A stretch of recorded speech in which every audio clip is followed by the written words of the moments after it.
नमस्कार दोस्तों, वीडियो में आप सभी का स्वागत है। आज के इस वीडियो में अपन बात करेंगे केपीआई ग्रीन एनर्जी लिमिटेड की, वो भी कम्प्लीटली इन्वेस्टमेंट पर्पज से। आप दोस्तों इस वाले वीडियो में जानोगे कि ये कंपनी काम क्या करती है, इस कंपनी का ग्राफ क्या कहता है, शेयर होल्डिंग पैटर्न क्या कहता है, इस कंपनी के इंपॉर्टेंट रेशियोज क्या कहते हैं, साथ ही साथ इस कंपनी का फाइनेंशियल ट्रेंड क्या कहता है, ये कंपनी प्रॉफिट में जा रही है, लॉस में जा रही है, तो सारी चीज़ें अपन जानेंगे। साथ ही साथ अपन इन द एंड इस निष्कर्ष पर भी पहुंचेंगे कि इस कंपनी में अपन को इन्वेस्ट करना चाहिए या फिर नहीं। तो वीडियो बिल्कुल एंड तक वो जरूर कीजिएगा, वो भी बिना स्किप किए हुए। तो दोस्तों जैसा कि इस कंपनी के नाम से सिद्ध हो रहा है कि ये एक एनर्जी सेक्टर की कंपनी और इस कंपनी का मेन काम है सोलर पावर प्रोवाइड्स करना। ये कंपनी दोस्तों मेनली दो तरीके से पावर प्रोवाइड करती है, एक आईपीपी के अंडर, एक सीपीपी के अंडर। आईपीपी का फुल फॉर्म होता है इंडिपेंडेंट पावर प्रोड्यूसर। इसका सिंपल सा मतलब ये है, ये कंपनी बेसिकली अपने प्लांट्स में तो पावर प्रोड्यूस करती है, अपने प्लांट में पावर प्रोड्यूस करने के बाद ये कंपनी डायरेक्टली अपनी सारी पावर को ग्रिड्स को सेल कर देती है। इस टाइप के जितने भी प्रोजेक्ट होते हैं वो डायरेक्टली इनके सोलरिज्म ब्रांड के अंडर आते हैं। यहाँ पे बेसिकली कंपनी करती क्या है, कंपनी बेसिकली पावर को डेवलप करती है और इस प्रोजेक्ट को मैनेज करती है। अभी इस टाइप के प्रोजेक्ट्स के अंदर इस कंपनी की जो इंस्टॉल्ड क्षमता है वो है सिर्फ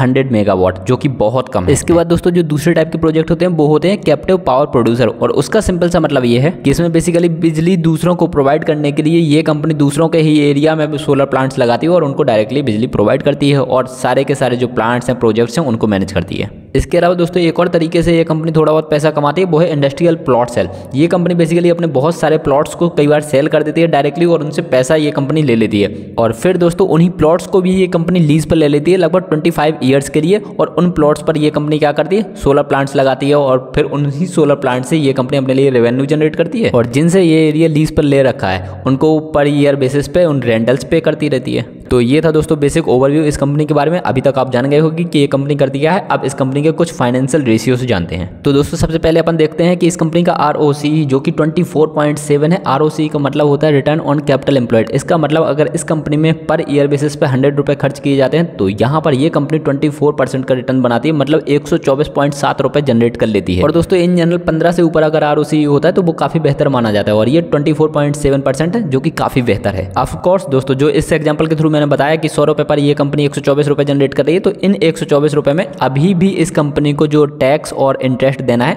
वो बाकी है। तो इसमें इंटरेस्ट और टैक्स दोनों ही इंक्लूडेड होता है। ऑफकोर्स ये देने के बाद ये रेशियो थोड़ा सा कम हो सकता है, बट फिर भी दोस्तों आरओसी इस कंपनी का काफी बेहतर है। अपन इसको एक पॉजिटिव साइन मानेंगे इन्वेस्टमेंट के लिए। इसके बाद दो important ratio, financial year P ratio जो कि इस कंपनी का 81.13 है, मतलब 1 रुपये कमाने के लिए ये कंपनी लगभग 81 रुपये खर्च कर रही है, जो कि बहुत ही बेकार रेशियो है क्योंकि सेक्टर का पी भी लगभग 31 है। तो सेक्टर के पी से भी ये कंपनी का पी रेशियो बहुत ज्यादा है, जो कि बिल्कुल एक नेगेटिव साइन है। इसके अलावा इस कंपनी का पीबी रेशियो भी 34.49 है। इसका मतलब प्राइस टू बुक वैल्यू, मतलब बुक वैल्यू से इस कंपनी का जो आज की डेट में करंट प्राइस है ना वो 34 गुना ज्यादा चल रहा है। ऑफ कोर्स ये भी एक नेगेटिव साइन है। और सेक्टर का पीबी अगर आप देखोगे तो 3.62 है, सेक्टर के पीबी से भी बहुत ज्यादा, और जबकि पीबी रेशियो जितना कम हो उतना बेहतर माना जाता है। तो ऑफ कोर्स पीई और पीबी दोनों ही काफी नेगेटिव साइन शो कर रहे हैं इन्वेस्टमेंट के लिए। ऑफ कोर्स दोस्तों सिर्फ कुछ ही रेशियो देख करके अपन डिसाइड नहीं करते कि कंपनी में इन्वेस्टमेंट करें या फिर ना करें, इसलिए कुछ और इंपॉर्टेंट चीजें भी देखते हैं जैसे शेयर होल्डिंग पैटर्न। दोस्तों इस कंपनी का शेयर होल्डिंग पैटर्न देख करके मुझे कोई ज्यादा खुशी नहीं हो रही, क्योंकि आप देखोगे total promoter holding of course यहाँ पे 50% से ज्यादा है, 53%, जो कि ऑफ कोर्स एक अच्छी बात होनी चाहिए और अच्छी बात होती है। लेकिन यहाँ पर आप देखोगे तो टोटल प्रोमोटर होल्डिंग में से लगभग आधे प्रोमोटर्स ने तो अपने जो शेयर्स है ना उनको प्लेज पर रखा है, मतलब दोस्तों गिरवी रखा है, जो कि ऑफ कोर्स एक नेगेटिव साइन है थोड़ा सा। इसके बाद दोस्तों म्यूचुअल फंड ने भी यहाँ पर ना के बराबर होल्डिंग रखी, सिर्फ 1% की इन्वेस्टमेंट यहाँ पे म्यूचुअल फंड की देखने को मिलेगी। और म्यूचुअल फंड की इन्वेस्टमेंट ऑफ कोर्स बहुत मैटर करती है, क्योंकि म्यूचुअल फंड्स को बहुत स्मार्ट इंडिविजुअल मैनेज कर रहे होते हैं, और उन्होंने अगर यहाँ पे बिल्कुल पैसा नहीं लगा रखा है या फिर बहुत कम पैसा लगा रखा, जो कि निगेटिव साइन है। ऑफ कोर्स ये कंपनी एक बहुत छोटी कंपनी है, शायद इस वजह से भी म्यूचुअल फंड ने यहाँ पे कम पैसा लगा रखा होगा, बट फिर भी निगेटिव साइन है। इसके अलावा दोस्तों डोमेस्टिक इंस्टीट्यूशंस ने भी यहाँ पे बिल्कुल ना के बराबर पैसा लगा रखा है, ये भी निगेटिव साइन है। फॉरेन इंस्टीट्यूशंस ने जरूर अपनी होल्डिंग थोड़ी सी यहाँ पे बढ़ाई है, अच्छी साइन है, थोड़ी सी अच्छी साइन है। बट दोस्तों रिटेल इन्वेस्टर्स, मतलब आपके मेरे जैसे इन्वेस्टर्स की यहाँ पर इतनी ज़्यादा होल्डिंग होना, ये भी एक निगेटिव साइन ही मैं कहूँगा। क्योंकि यार दोस्तों अगर mutual fund, domestic institution, foreign institutions ने इतनी ज़्यादा होल्डिंग नहीं कर रखी, तो आपके मेरे जैसे इन्वेस्टर्स ने क्यों होल्डिंग कर रखी है इतनी ज़्यादा? क्योंकि दोस्तों ये वाली चीज़ क्लियरली शो होती है कि जो रिटेल इन्वेस्टर्स है ना उनको न्यूज़ का बहुत ज़्यादा इंपैक्ट पड़ता है। तो अगर यहाँ पर अच्छी न्यूज़ आती है तो ऊपर जा सकता है मार्केट, और अगर यहाँ पर कोई नेगेटिव न्यूज़ आती है तो ये ग्राफ नीचे भी जा सकता है। इसका मतलब इस कंपनी का जो शेयर प्राइस है वो नीचे भी जा सकता है, थोड़ा सा यही साइन है। तो फाइनली अगर कंप्लीट शेयर होल्डिंग पैटर्न को ओवरव्यू देखें तो शेयर होल्डिंग पैटर्न एक नेगेटिव साइन शो करता है इन्वेस्टमेंट के लिए।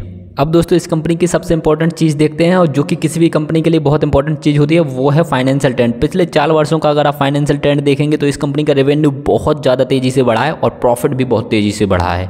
और दोस्तों पर्सनली कई बार मैं इस वाली चीज़ को सबसे ज़्यादा इंपॉर्टेंट मानता हूँ किसी भी कंपनी के शेयर के एनालिसिस में, और मैं इसको देख करके डेफिनेटली थोड़ा बहुत पैसा लगा सकता हूँ, बट बाकी बहुत सारी चीज़ें इस कंपनी के नेगेटिव हूँ, और सबसे गलत और नेगेटिव साइन दिया मुझे शेयर होल्डिंग पैटर्न ने। बट दोस्तों फाइनली एक निष्कर्ष पे पहुंचने के पहले एक बार इस कंपनी का ग्राफ भी देख लेते हैं, ग्राफ से भी ओवरव्यू ले लेते हैं एक बार। तो दोस्तों ये आप लोगों के सामने इस शेयर का ग्राफ है। तो एक दिन का ग्राफ, एक वीक का ग्राफ, एक मंथ का ग्राफ, एक ईयर का ग्राफ, 5 ईयर का graph and maximum graph. And जब आप इस कंपनी का ग्राफ देखोगे तो आप पाओगे लास्ट के 5 ईयर्स में इस कंपनी ने बहुत अच्छे रिटर्न्स दिए हैं, लगभग 3000% से भी अच्छे रिटर्न्स दिए, और कभी भी इस कंपनी के जो शेयर प्राइस में बहुत ज़्यादा गिरावट देखने को नहीं मिली। इसका मतलब ये कंपनी बहुत अच्छे से ग्रो हो रही है, बहुत अच्छे से रिटर्न्स भी प्रोवाइड कर रही है। एंड इस कंपनी के जो बोर्ड ऑफ डायरेक्टर है ना, वो ऑफकोर्स काफ़ी अच्छे तरीके से काम कर रहे हैं।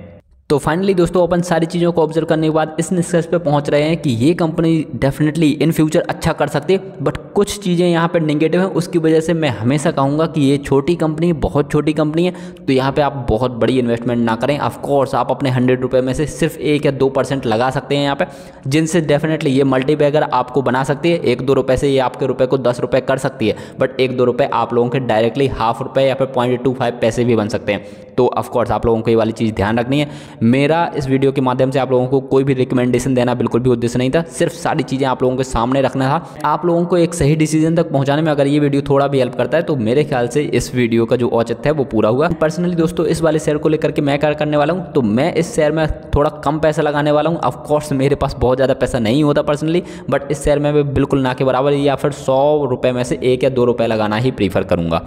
ठीक है, आई होप आप लोगों को वीडियो में दी हुई जानकारी अच्छी लगी होगी। इसके अलावा बारी का वीडियो जरूर देख सकते हैं, आप लोगों को एंड स्क्रीन में मिल जाएगा। अपन मिलेंगे अगले वीडियो में। आप लोग अपना ध्यान रखिए, बाय बाय, टेक केयर।